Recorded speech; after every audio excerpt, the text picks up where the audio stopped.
It could be the biggest bank heist in history. Cyber attackers getting their hands on about $1 billion from more than 100 banks in 25 countries, including here in the United States. How is this possible? ये कहानी है hackers की जो बांग्लादेश के मरकजी bank से $81 million hacking के जरिए चोरी करने में कामयाब हुए। अलिफ से ये में खुश आमदीद। आज हम बात करेंगे एक ऐसे नाकाबिले यकीन और इंटरेस्टिंग हैकिंग के वाक़े की जिसने इंटरनेशनल बैंकिंग सिस्टम को हिला कर रख दिया। तो बैठे और तैयार हो जाएं इस हैरत अंगेज कहानी के पीछे छुपी हकीकत को जानने के लिए। ये कहानी शुरू होती है फरवरी 2016 में, जब बांग्लादेश के मरकजी बैंक के कंप्यूटर सिस्टम में हैकर्स ने एक खतरनाक वायरस प्लांट किया। इन हैकर्स का मकसद था $1 बिलियन की चोरी, मगर वो $81 मिलियन चोरी करने में कामयाब हो गए। हैकर्स ने स्विफ्ट नेटवर्क का इस्तेमाल करते हुए अमेरिकी federal reserve bank of New York को बहुत से जाली स्विफ्ट ट्रांजैक्शन भेजी, जिसके जरिए ये रकम फिलिपाइन के बैंकों में मुंतकिल हुई। जैसा कि आप जानते हैं, स्विफ्ट सिस्टम का निजाम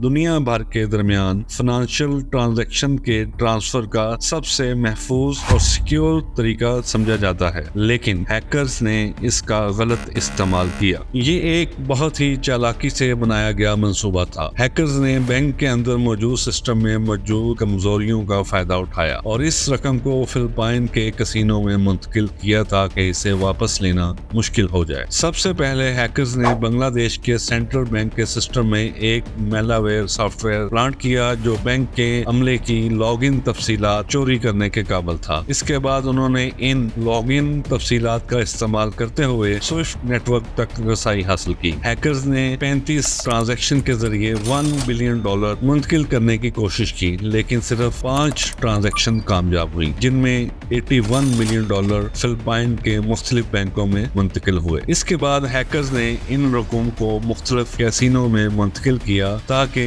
इस रकम को छुपाना आसान हो जाए। फिलिपाइन के कवानीन के मुताबिक कैसीनो में बड़ी रकम की मुंतकिली पर कोई सख्त निगरानी नहीं होती, जिसका हैकर्स ने भरपूर फायदा उठाया। मकामी और बैनुल अक़वामी अहकाम, लोकल और इंटरनेशनल अथॉरिटीज ने इस मामले की तफ्तीश शुरू की और ये वाकया आलमी मीडिया में सुर्खियों की जीनत बना। मुख्तलिफ थ्योरीज सामने आई कि ये काम कौन कर सकता था और कैसे। बांग्लादेश के मरकजी बैंक के हकाम का कहना है कि ये एक मुनज़्ज़म और पेशा वाराना हैकिंग हमला था, जिसमें कई माहिरीन शामिल थे। कुछ लोगों का मानना है कि ये हमला शमाली कोरिया के हैकर्स ने किया, जो माजी में भी ऐसी सरगर्मियों में मुलविस रहे। मोहम्मद हफीज, जो इस वक्त बैंक का मुलाजिम था, अपने तजर्बात को कुछ इस तरह बयान करता है। हम सब हैरान थे कि इतनी बड़ी रकम कैसे चोरी हो गई। सिस्टम में कुछ गैर मामूली नजर नहीं आया था, मगर जब हमने इन्वेस्टिगेशन की तो हमें पता चला कि ये हैकिंग थी। ये वाकया न सिर्फ बांग्लादेश बल्कि दुनिया भर के बैंकों के लिए